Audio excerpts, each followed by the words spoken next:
మార్కండేయుడు నందీశ్వరుడికి చెప్పిన కుమారస్వామి పుట్టుకకి సంబంధించిన విశేషాలను సూతుడు సౌనకాది మహామనులకు శివపురాణంలో ఈ విధంగా చెప్పటం సాగించాడు.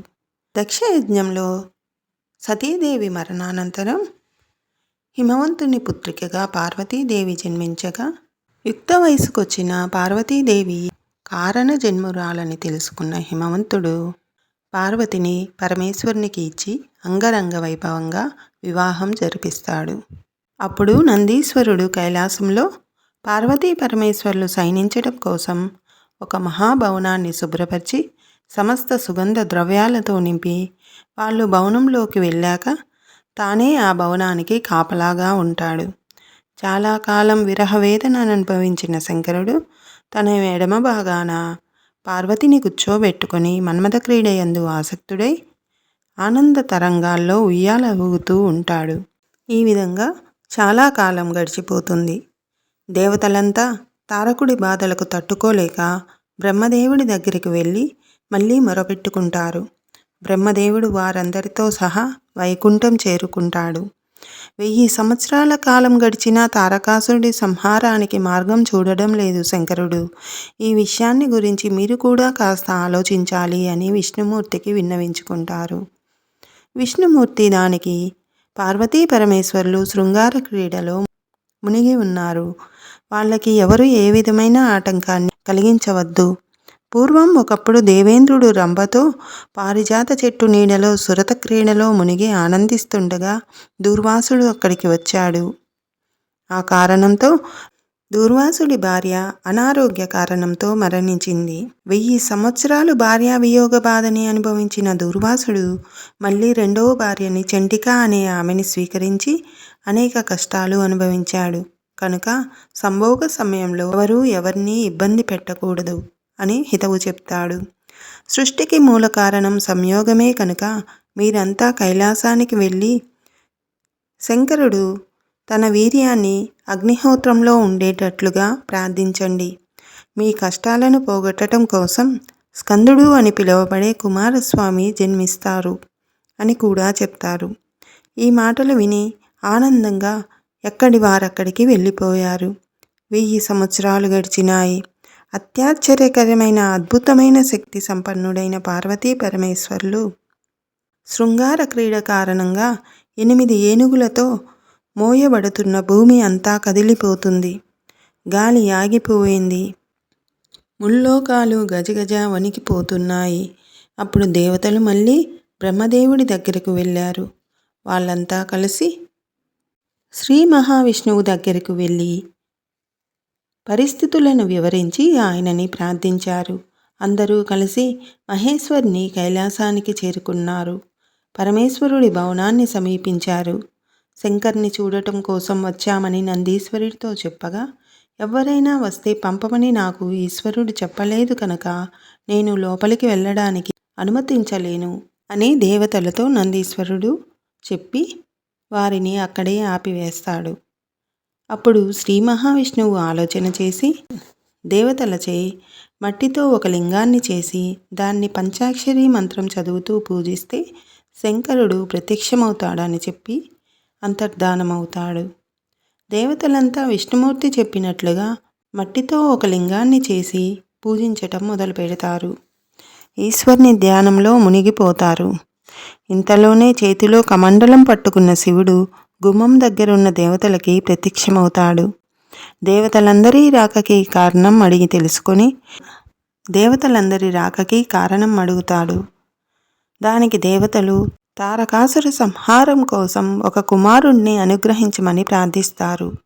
వెంటనే శంకరుడు తన వీర్యాన్ని అగ్నిహోత్రంలో విడిచిపెడతాడు.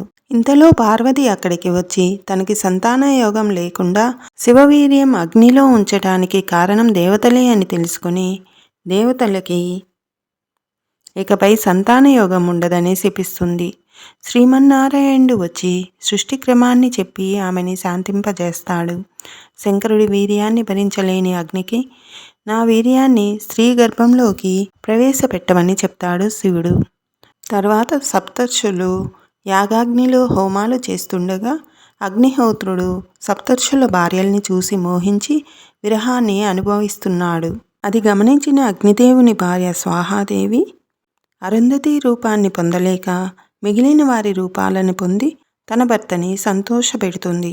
అగ్ని ద్వారా ఈశ్వర వీర్యాన్ని పొందిన స్వాహాదేవి దానిని తట్టుకోలేక కైలాసంలోని ఒక శిఖరంలోకి విడిచిపెడుతుంది.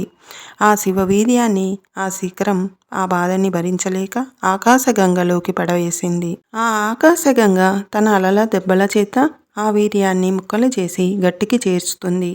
క్రమంగా ఆ వీర్యం ఎల్లు దుబ్బల్లోకి చేరుతుంది. శివవీర్యం కొంతకాలం గడిచేసరికి పరిపక్వ స్థితికి వచ్చింది. మార్గశిర శుక్లపక్ష షష్ఠి నాడు సూర్యోదయ కాలంలో శివవీర్యంలో నుంచి ఒక కుమారుడు పుట్టినాడు. అతనికి 6 ముఖాలు 12 చేతులు ఉన్నాయి. సూర్య తేజస్సుతో ప్రకాశిస్తూ కిరీటాలు ఆయుధాలు ధరించి ఉన్నాడు. తన 6 ముఖాలతో మహా ఓంకారంతో కూడిన వేదపఠనం చేస్తున్న సాటిలేని మహావీరుడైన కుమారస్వామి పుట్టుకని చూసి దేవతలంతా విజయధ్వానాలు చేస్తూ పుష్పవృష్టి కురిపించారు. మునిపత్నులు 6గురు గంగానది ఒడ్డున ఉన్న ఇల్లుదుబ్బల్లో కుమారస్వామిని చూసి వాళ్ళంతా ఆ పిల్లవాడితో మాకు ఏ దోషం తెలీదు, మాలో ఏ దోషమూ లేదు.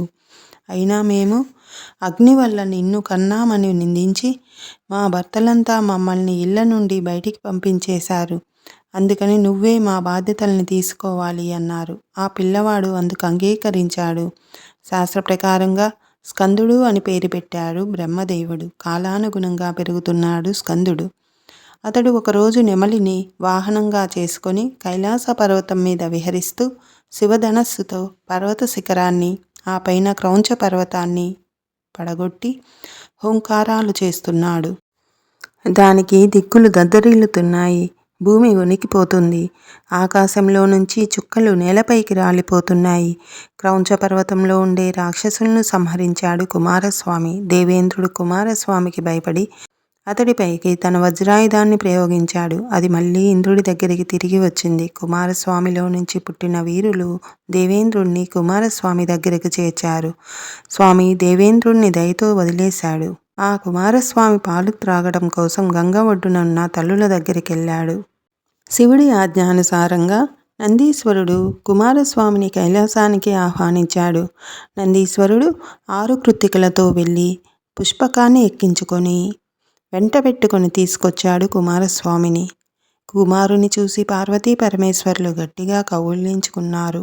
ఆ సమయానికి బ్రహ్మ విష్ణు మహేంద్రాది దేవతా ప్రముఖులంతా కైలాసంలోనే ఉన్నారు.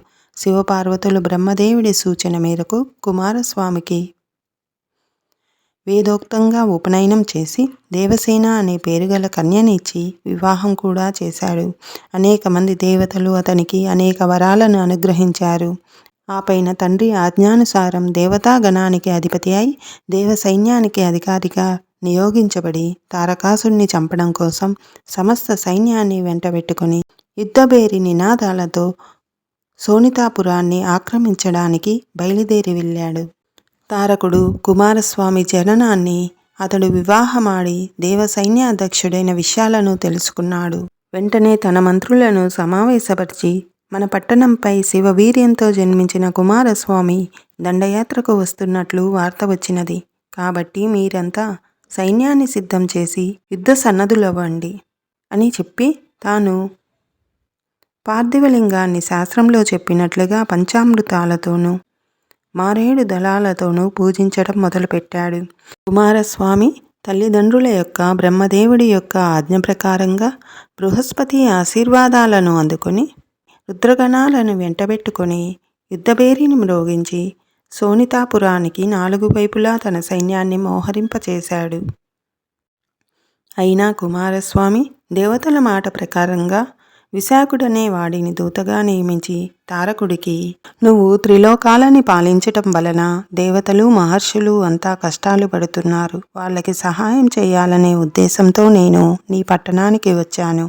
నువ్వు పాతాళంలో ఉండే భోగవతి పట్టణానికి వెళ్ళిపో, లేకపోతే నేను నిన్ను సంహరించి నీ రాజ్యాన్ని ఆక్రమించి తిరిగి ఇంద్రాదులకు ఇచ్చేస్తాను అని రాయబారం పంపిస్తాడు.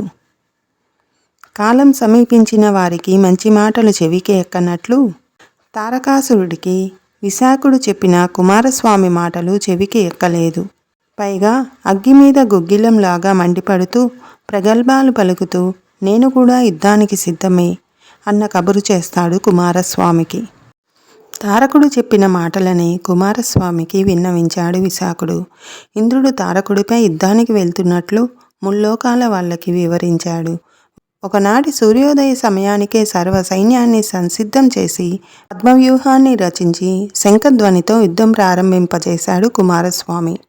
తారకాసురుడు కుమారస్వాముల సైన్యాల మధ్య షణ్ముఖుడు తన సైన్యం కోరిక మేరకు శివుణ్ణి ప్రార్థించి మళ్లీ పద్మవ్యూహాన్ని ఏర్పాటు చేసి మధ్యలో తాను నిలబడ్డాడు. తారకుడు చక్రవ్యూహాన్ని పన్నాడు. కానీ కుమారస్వామిని చూసి భయపడి వీరమరణం వల్ల కీర్తి లభిస్తుందని అనుకున్నాడు. తన సైన్యానికి 2 సైన్యాల మధ్య భయంకరమైన యుద్ధం జరుగుతుంది. తారకుడి పరాక్రమానికి దేవతలు బెంబేలెత్తిపోతున్నారు. దేవేంద్రుడు కుమారస్వామిని ప్రార్థించగానే కుమారస్వామి తారకుడి సైన్యం మీదకి పాశుపతాస్త్రాన్ని ప్రయోగించాడు. ఆ అస్త్రం తారకాసురుడి సైన్యాన్ని అనేక విధాలుగా సంహరించుకుంటూ పోయింది. అలా 1000 సంవత్సరాల పాటు యుద్ధం జరిగింది తారక కుమారస్వాముల మధ్య. పాశుపతం దాటికి కొందరు బలి అయ్యారు, కొందరు పారిపోయారు, కొంతమంది సముద్రంలో దాక్కున్నారు. చివరికి ఆ పాశుపతం తారకుడి మీదకి వెళ్తుంది. అది చూసి భయంతో తారకుడు వెనుకడుగు వేశాడు. అప్పుడు పాశుపతం తిరిగి షణ్ముఖుడి దగ్గరికి వెళ్ళింది. యుద్ధం చేసే వాళ్ళని మాత్రమే పాశుపతం సంహరిస్తుంది.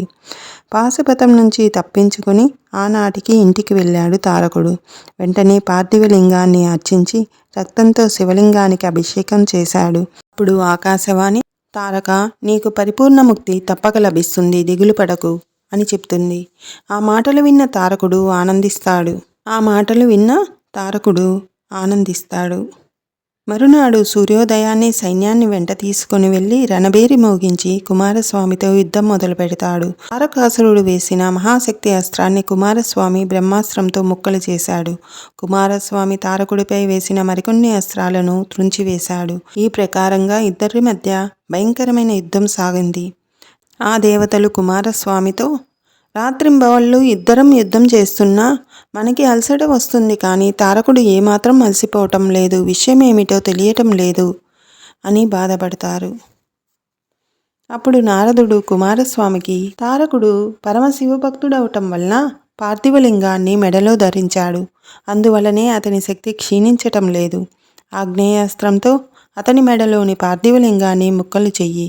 ఆ ముక్కలతో వెంటనే భూమిపై ఆలయాలను నిర్మించాలి, లేకపోతే ఆ ముక్కలన్నీ మళ్ళీ కలిసిపోయి తారకుడి మెడలో లింగంగా ఏర్పడతాయి అని చెప్తాడు. నేను తారకుడి మెడలోని పార్థివలింగాన్ని ఆగ్నేయ అస్త్రంతో ముక్కలు చేసిన వెంటనే నువ్వు వాటికి ఆలయాలను నిర్మించాలి అని ప్రార్థించి ఒప్పిస్తాడు. మళ్ళీ ఇద్దరూ యుద్ధం మొదలుపెట్టారు. ఇద్దరి సైన్యాలు పోరాడుతున్నాయి. తారకుడు కుమారస్వామి మీద మహేశ్వరాస్త్రాన్ని ప్రయోగించగానే అతడు మూర్ఛపోయాడు. దేవతలంతా భయంతో అతడి రథాన్ని అవతలికి తీసుకువెళ్లారు. కొంతసేపటికి తేరుకున్న కుమారస్వామి మళ్ళీ తారకాసురుడి మీదకి బయలుదేరాడు. దేవతలకి ధైర్యం చెప్తూ, బ్రహ్మాది దేవతలు, మహేంద్రాదులు కూడా త్వరగా తారకుడి సంహారం జరగాలి, అతడి వలన లోకాలన్నీ తల్లడిల్లిపోతున్నాయని కుమారస్వామితో విన్నవించుకుంటారు.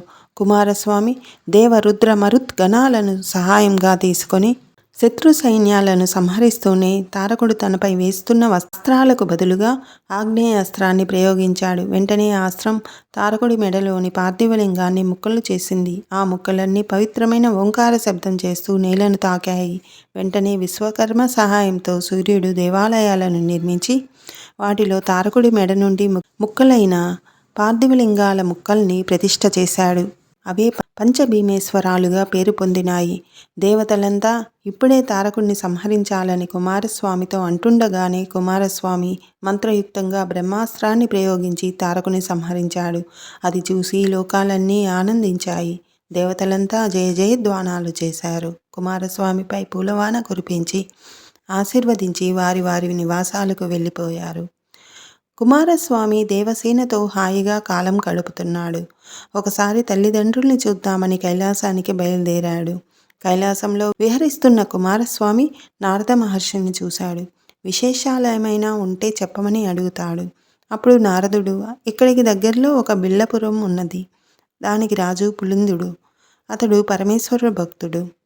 ఆ పులింద దంపతులు వనవిహారం చేస్తుండగా శివుడు అనే తపస్సంపన్నుడు ధ్యానంలో ఉన్నాడు. కానీ ఆయన మనసు మాత్రం మృగమైథునం జరుపుకుంటున్న సంయోగ క్రీడలో లగ్నమైంది. ఆ కారణంగా అతని ఇంద్రియం పచ్చికలో పడింది. మునీంద్రుడు అక్కడ నుండి మరో ప్రాంతానికి వెళ్ళాడు. ఒక అడవి మృగం పచ్చిక మేస్తూ మునీంద్రుడి ఇంద్రియాన్ని కూడా స్వీకరించడం వల్ల గర్భాన్ని